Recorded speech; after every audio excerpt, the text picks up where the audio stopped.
Hello, my name is Reverend Dr. May Elise Cannon. Today is Monday, January 15th, and this is the 101st day since October 7th, since water, food, electricity has been cut off from Gaza, since at that time more than 200 hostages were taken into Gaza, 1,200 people were killed in South Israel. And many, many other things have happened since then. The update for today, I'm coming to you from Amman, Jordan. And I wanted to start by sharing that children in Gaza, the numbers reported by Save the Children are that more than 10,000 children have been killed by Israeli airstrikes and ground operations in the first 100 days of war. And according to Save the Children, that average is more than 100 children a day. They say that this is a monstrous blight on our common humanity. For every day without a ceasefire, more children will die and be severely injured. We have other statistics that 25% of children in Gaza right now have diarrhea. There's threat of waterborne illnesses, but children in Gaza, of the 2+ million people living there, are amongst those the most affected by the ongoing violence and the lack of a comprehensive ceasefire. The U.S. has been communicating based on Blinken's recent visit to the Middle East.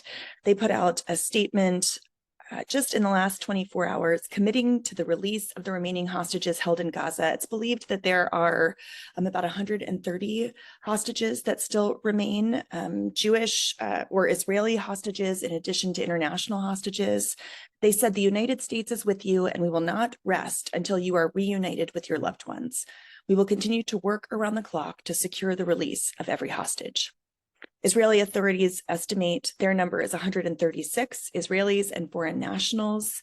We do know that previously 86 Israeli and 24 foreign national hostages have been released. Some updates specifically on Gaza from the Office of the Coordination of Humanitarian Affairs. One of the things we've been hearing is about the de-escalation of violence, or the United States putting pressure on Israel to have more targeted attacks or bombs that are more focused as opposed to dumb bombs using smart bombs.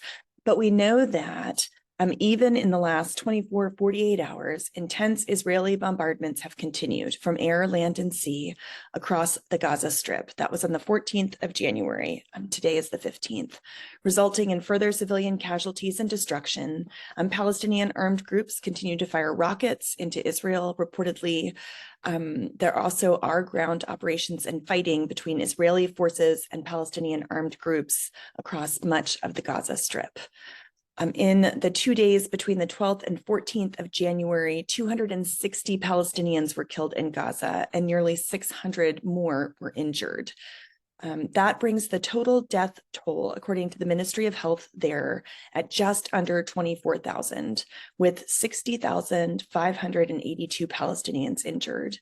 And it's important to note that of those injured, there are such inadequate resources in terms of the healthcare system. Hospitals have been so impaired that it is believed that many of the more severely injured will succumb to their injuries. There were 2 Israeli soldiers killed in that time period as well.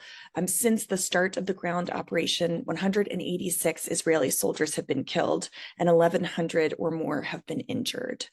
According to UNRWA, the UN Refugee Agency, their Commissioner General said the crisis in Gaza is a man-made disaster compounded by dehumanizing language and the use of food, water, and fuel as instruments of war.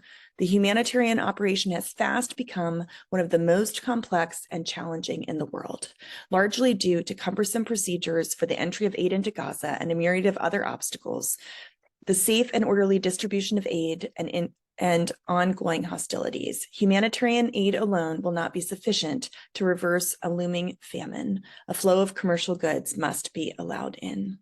I'll make note that in some of our meetings in the occupied Palestinian territories the last few days, we had the opportunity to meet with a physician who leads a medical organization that is doing work in Gaza. And he was talking about how there is nowhere in the world where the conditions are so severe, where operations are performed without anesthetic, where women are giving birth, sometimes even in the street, where the weather here is very rainy and very cold. It's roughly been at least the last 3 or 4 days in the 40s. or 50s, which is quite cold if you're living in a tent and don't have, adequate, there's no heat for so many who've been displaced. And in terms of the lack of medical supplies that are available, the situation is just hard to describe and hard to understand. In terms of telecommunications services, those are currently cut off. This is the 7th time that's happened since October 7th. And on the 13th of January, 103 trucks with food, medicine, and other supplies entered through the Rafah crossing. I've been briefed this past week on how it works a bit in terms of the Rafah crossing, the Karam Shalom crossing. Just recall that before October 7th, it took 500 trucks to keep Gaza at a minimum basis of what they needed in terms of food and other basic needs. And that was when there was not a war. That was when there were not so many injured. That was when the water was not turned off. And, on the 13th, we had 108 trucks with food and medicine and supplies allowed in. I wanted to give a brief update on the West Bank since October 7th. So this is since October 7th until the 14th of January, 339 Palestinians have been killed, including 88 children across the West Bank, including East Jerusalem. Since that same time, 5 Israelis, 4 of those being Israeli forces, were killed in Palestinian attacks in the West Bank, including East Jerusalem, and an additional 4 Israelis were attacked by Palestinians from the West Bank in West Jerusalem.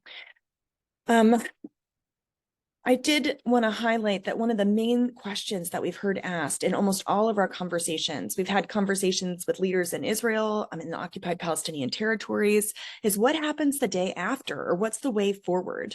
And we know the first most immediate thing that has to happen is a cessation of violence, a comprehensive ceasefire. We are calling for that. There are so many others that are calling for that. But the way forward, or the day after, was discussed extensively with Blinken and Middle East counterparts. And according to Reuters, Blinken has said a revitalized Palestinian Authority should ultimately take charge of Gaza if and when Israel achieves its goal of eliminating Hamas, which has run the enclave since 2007. According to Blinken, the Palestinian Authority has the responsibility to reform itself, to improve its governance. And he added that he would raise those issues when he met with Abbas last week. As well as trying to tamp down on regional tensions. There have been escalations, certainly with Hezbollah. There remain more than 100,000 Israelis that have been displaced from their homes on their north border.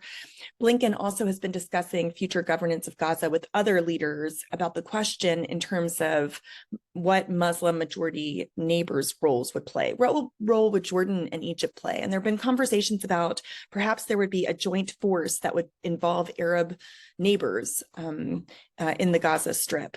We heard directly from the Palestinian Authority. We had a meeting with Prime Minister Shataya, and he said, hands down, the Palestinians will not be told their fate. We have to be a part of determining our own future. Blinken also urged Israeli leaders to avoid civilian harm and to protect civilian infrastructure. We already talked about how we have not seen any manifestations of that shifting significantly, at least not in terms of results. We do know soldiers have left Gaza. Many have been moved to the northern border. Blinken said he reached an agreement with Israeli governments for a United Nations team led by a newly appointed senior humanitarian restructions coordinator for Gaza, Sigrid Kaag, to carry out an assessment mission in northern Gaza to see what needs to be done before Palestinians could return to their homes there. He said there are a lot of challenges and important issues to deal with, things like unexploded ordnances, booby traps, and other explosives that have been left by Hamas. That was Blinken's words. On the a more broad regional front, things have continued to escalate with the Red Sea and the Houthis coming from Yemen. You may recall that 2 days in a row, the United States and UK bombed Houthi fighters in Yemen. And then just as of this morning in Jordan, US fighter aircraft shot down an anti-ship cruise missile that was fired from militants in Yemen towards a US destroyer operating in the Red Sea.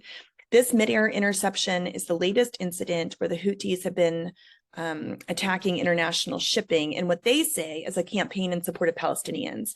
So the Houthis have been saying, we're going to attack any ship that is on its way to Israel. But there have been reports that they have attacked at least one ship that was not. It was headed towards Egypt, which I reported previously. Friday and Saturday in the United States and the UK, I talked about, let's see, the attacks already on the Houthis, but it was described, sorry, I think I had a duplication of information. So I already talked about the Houthi attacks. I did want to also talk about an attack that Turkey perpetrated in North Kurdistan. They carried out airstrikes. Kurdistan is northern Iraq. Northern Iraq is the region where Erbil is the central city in that region. And of course, Baghdad is the capital in the south region and of the whole country. But Turkey carried out airstrikes targeting Kurdish militants in neighboring Iraq and Syria on Saturday, coming a day after an attack on Turkish military base in Iraq, where 9 Turkish soldiers were killed. It's important to understand that Turkey often launches strikes against targets in Syria and Iraq, but this attack is believed to have been against the Kurdistan Workers' Party, or PKK, which is a banned Kurdish separatist group that has waged an insurgency against Turkey since the 1980s. The Defense Ministry said the aircraft struck targets in several cities in northern Iraq, but it did not specify areas in Syria.